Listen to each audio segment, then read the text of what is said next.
Joke lang. Okay, so a very, very pleasant evening sa ating lahat.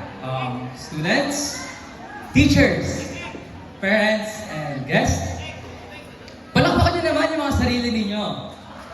So, first I would like to express my deepest gratitude to our teachers. Mga ma'am, mga sir, you've done so much for us this year, and you guys have gone beyond your responsibilities. Grabe yung mga naging sacrifices nyo para lang sa aming mga estudyante. And I would like to take this opportunity to say na nakikita namin, nafe-feel namin yung mga sakripisyo ninyo, yung mga pagod ninyo, at syempre yung mga pagmamahal nyo para sa amin. And I can't thank you all enough for that. So, ayun, nakikita namin yun. And kudos kasi you all did a very, very great job. Next is for my family.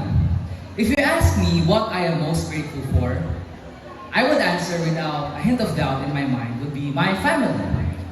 They're literally the day ones. They are the ones who have been there, always ready to support me, always ready to guide me and help me every step of the way.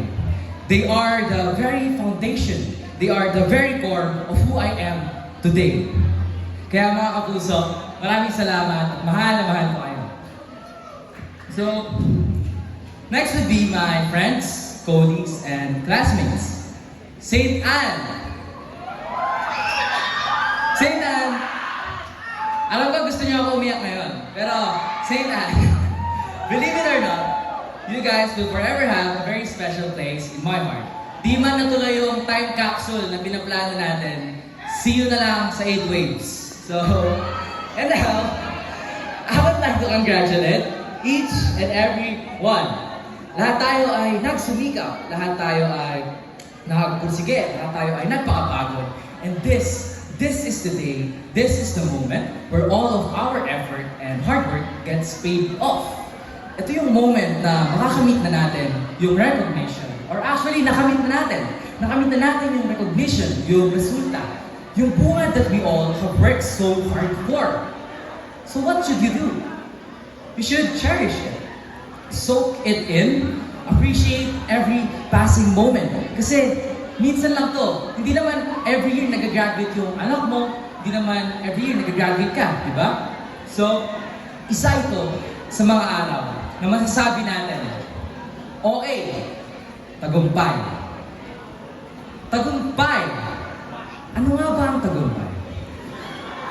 For a good chunk of the school year, o halos isang buong taon na, ito yung tanong na walang pagod na tumatakbo sa isip ko. Ano nga ba ang definition o ibig sabihin ng hindi lang basta salita, ngunit ang konsepto rin ng tagumpay? Ano ba ang tagumpay? What is success? My friends and classmates are witnesses sa kaguluhan kong ito. Madaming instances na tinanong ko ito sa kanila. Pare, ano ba para sa'yo ang tagumpay? Now, of course, hindi naman lahat pare-parehas at hindi naman lahat ay naging sigurado sa kanilang sagot. So right now, why don't you ask yourself this question? Subukan mong itanong sa sarili mo, ano ba para sa akin ang tagumpay? Success is defined by the dictionary as the accomplishment of an aim or purpose. Wow! Ang paggamit sa isang layunin o hangarin, ito ang tagumpay. Yan ang sabi ng diksyonaryo.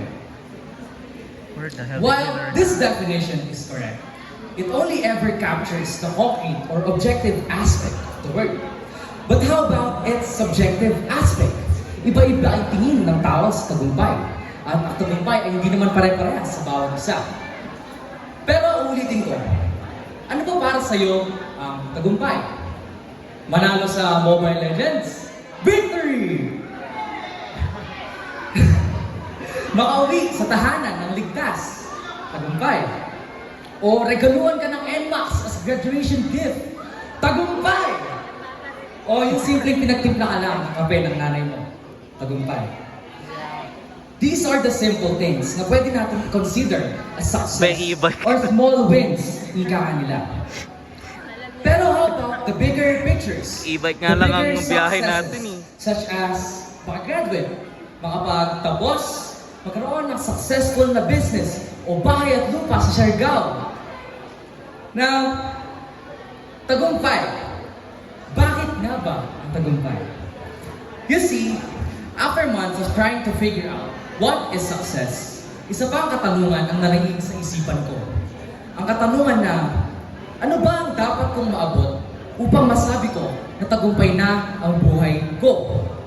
Anong estado ba ng buhay ang dapat na meron ako para makamit ang titulo na successful?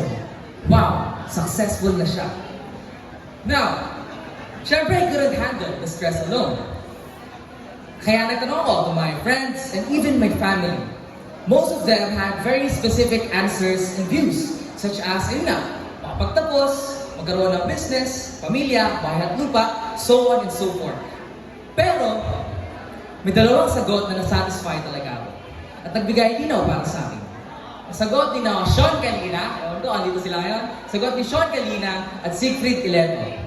Bakit? Well, to make the long answer short, ang sagot nila ay sobrang simple. Contentment.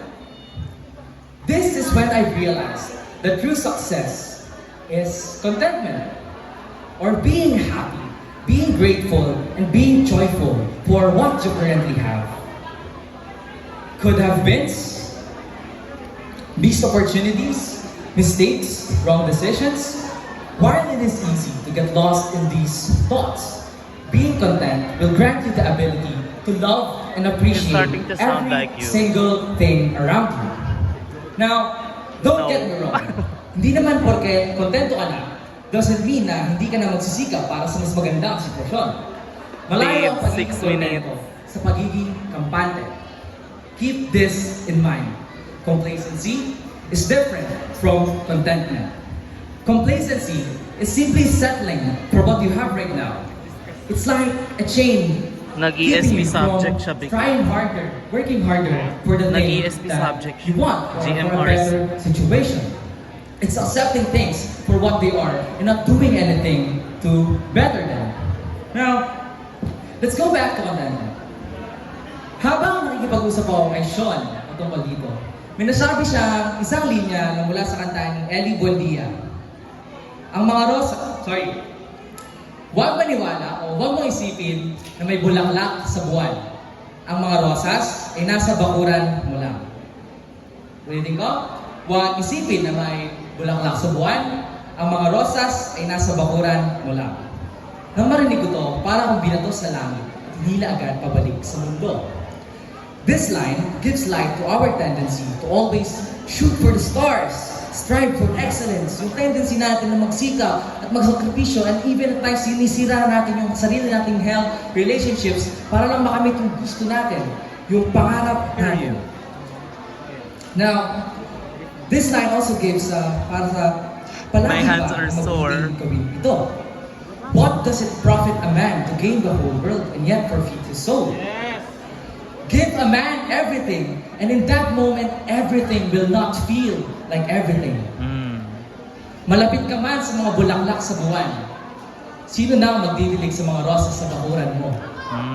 Now, all of these awards, all of these glory, all of these titles are none of me and all of God. To God be all of the highest glory, and the Lord is my strength.